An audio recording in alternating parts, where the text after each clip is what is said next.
जी, मैं आपको बोलने दूंगी। मैं मुझे बोलने दिया, मेरा समय बहुत कम है। मैं एक बार अभी लगातार आंदोलन हो रहा है, मैं बोलूंगी प्लीज, आपका सुनूंगी, लेकिन पहले मुझे ऑनरेबल मेंबर। एचईसी के पास बहुत बड़ा लैंड था जहां पर स्मार्ट सिटी बनाया गया और उसमें उन्हीं की लैंड को लेकर अभी उनकी स्थिति इतनी खराब है कि वर्क ऑर्डर है उनके पास, लेकिन उसके लिए उनके पास पूंजी नहीं है, बिल्कुल नहीं है। वहाँ पर उनके जो बच्चे हैं स्कूल से उनके नाम कट रहे हैं क्योंकि वो फीस नहीं दे पा रहे बच्चों के। उनके बच्चे अखबार बेच रहे हैं और जहाँ पहले एचईसी में जो वहाँ से टैलेंटेड बच्चे निकलते थे, आज पूरी दुनिया में वो साइंटिस्ट हैं, वो डॉक्टर हैं, इंजीनियर हैं, बड़े बड़े पदों पर हैं, लेकिन वहाँ की स्थिति इतनी खराब है कि हम लोगों से देखा नहीं जाता। आप जिन विषयों के बारे में बात कर रहे हैं उसको आपको सब्सटेंशिएट करना चाहिए। ऐसे हम आरोप लगाएं खासतौर पे इतने अहम संस्था के ऊपर। श्रीमती महुआ माझी। Thank you honourable chairman sir. 3 minutes. आपने मुझे इंडिया के ग्लोरियस स्पेस जर्नी चंद्रयान 3 के सॉफ्ट लैंडिंग पर बोलने का अवसर दिया। मैं इसरो को और देश का गौरव बढ़ाने वाले तमाम साइंटिस्ट्स को दिल से धन्यवाद देना चाहूँगी। पूरी दुनिया उनकी इस उपलब्धि के लिए उनका आभारी हो गया है, उन्होंने हम सबको गौरवान्वित किया है। मुझे इस बात का भी गर्व है कि मेरा जन्म एक ऐसे शहर में हुआ जहाँ पर एचईसी हेवी इंजीनियरिंग कॉरपोरेशन है जो कि इंडिया के स्पेस प्रोग्राम को हमेशा बहुत आगे बढ़ाया। और आप सभी जानते होंगे कि चंद्रयान 1, 2 और 3 तीनों में जो लॉन्चिंग पैड है और बहुत सारे उपकरण एचईसी में बने हुए हैं। ये 1952 में बना था, जबकि हमारे पंडित नेहरू जी ने इसे बनाया था और एशिया का सबसे बड़ी इंडस्ट्री है, ये मदर इंडस्ट्री माना जाता है। लेकिन मुझे ये कहते हुए बहुत दुख हो रहा है कि लगातार मैं कई वर्षों से देख रही हूँ, 2014 के पहले तक उसकी स्थिति लगभग ठीक थी, 2014 के बाद से लगातार डिटोरिएट कर रही है और अभी 18 महीने से वहाँ के कर्मचारी, स्टाफ, अफसर को अभी तक सैलरी नहीं मिला है। वो लोग चाय बेचते हैं सुबह में, फिर ऑफिस जाते हैं। और आपको बता दूं, उनके पास कोई परमानेंट अभी सीएमडी भी नहीं है। वो भेल के सीएमडी को वहाँ पर 3 साल से रखा है उन्होंने, और 3 साल के अंदर वो 5 से 6 बार ही वहाँ पर आए हैं। डायरेक्टर भी नहीं थे, अभी भी उसी तरह से टेम्पररी डायरेक्टर रखा गया है। मैं आपको बता दूं कि वहाँ के जो कर्मचारी और जनप्रतिनिधि है, वो आंदोलन के समय में उनका ये कहना होता है कि ये नीति आयोग ने जिन 48 पब्लिक सेक्टर का लिस्ट बनाया, उसमें प्राइवेट के हाथों बेचने के लिए उनमें हेवी इंजीनियरिंग कॉर्पोरेशन का नाम भी है। Honourable member ji, you have raised a very important issue. Yes. And you should be grateful. हाँ, that the honorable minister wants to मुझे बोलने दिया जाए। One second. जी, मैं आपको बोलने दूंगी। मैं मुझे बोलने दिया, मेरा समय बहुत कम है। मैं एक बार अभी लगातार आंदोलन हो रहा है, मैं बोलूंगी प्लीज, आपका सुनूंगी, लेकिन पहले मुझे honourable member, at my request, since you have raised a very good issue, a human issue, लेकिन इसे पूरा तो करने दीजिए। and your success lies that the honorable minister नहीं, मैं ये बोलना चाहूंगी। 1 second, he is ready to respond. Allow him to respond.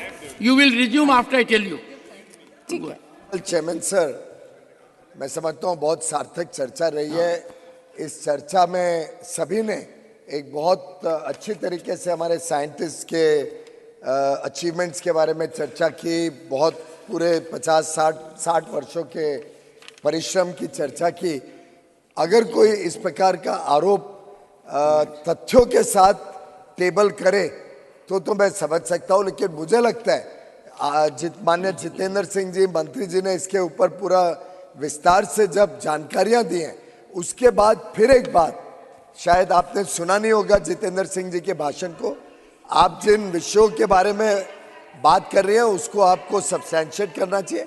ऐसे हम आरोप लगाएं खासतौर पे इतने अहम संस्था के ऊपर, इसरो जैसी इम्पोर्टेंट संस्था। जयराम जी ने ठीक बताया कि 60 वर्षों का इसका इतिहास इस देश को मेहरबानी करके विषय को डाइवर्ट करने के बदले आज उनकी उपलब्धियों के ऊपर ही। No, I can tell you, no one can divert the issue.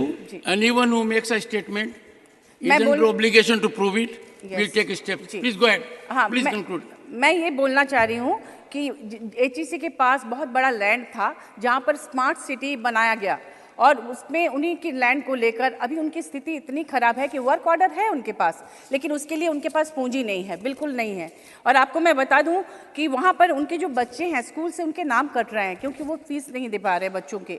उनके बच्चे अखबार बेच रहे हैं, और जहाँ पहले एचईसी में जो वहाँ से टैलेंटेड बच्चे निकलते थे, आज पूरी दुनिया में वो साइंटिस्ट हैं, वो डॉक्टर हैं, इंजीनियर हैं, बड़े बड़े पदों पर हैं, लेकिन वहाँ की स्थिति इतनी खराब है कि हम लोगों से देखा नहीं जाता। और करीब 2500 कर्मचारी इसके लिए अफेक्टेड हैं। मैं रिक्वेस्ट करना चाहती हूँ कि एचईसी के लिए कुछ किया जाए। कल ये लोग आ रहे हैं जंतर मंतर पर धरना देने के लिए। अगर मैं फेक कह रही हूँ तो आप लोग वहाँ से पता कर लीजिए, वो लोग धरना देने आ रहे हैं वहाँ के कर्मचारी, और लगातार इस तरह से वो परेशान हैं। और अभी से नहीं, मैंने राज्यसभा में भी ये मुद्दा पहले उठाया था, लेकिन अभी तक उस पर कुछ भी नहीं किया गया है।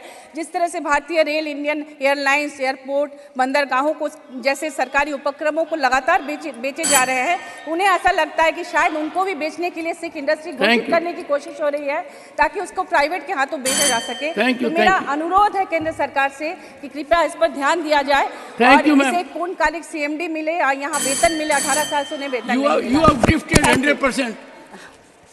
जी, One second, thank you now. I would request the honorable member that she has made, I am sure very thoughtfully after verification, certain factual assertions. The honorable minister has a different opinion on that. I would urge you to put the relevant record on table of the house during course of the day. अगर आप चाहते हैं कि हमारे videos का notification आपको बिना देरी के मिलता रहे तो आप इस चैनल को फॉलो और सब्सक्राइब जरूर कर लें। बाकी आप हमारे काम को लेकर कोई सुझाव हमें देना चाहते हो तो कमेंट बॉक्स में आप सादर आमंत्रित हैं। इसके अलावा हमारे वीडियोस आपको अलग अलग ठिकानों जैसे फेसबुक, इंस्टाग्राम, ट्विटर पर भी देखने को मिलेंगे, जिसके लिंक डिस्क्रिप्शन में डाल दिए गए हैं। शुक्रिया।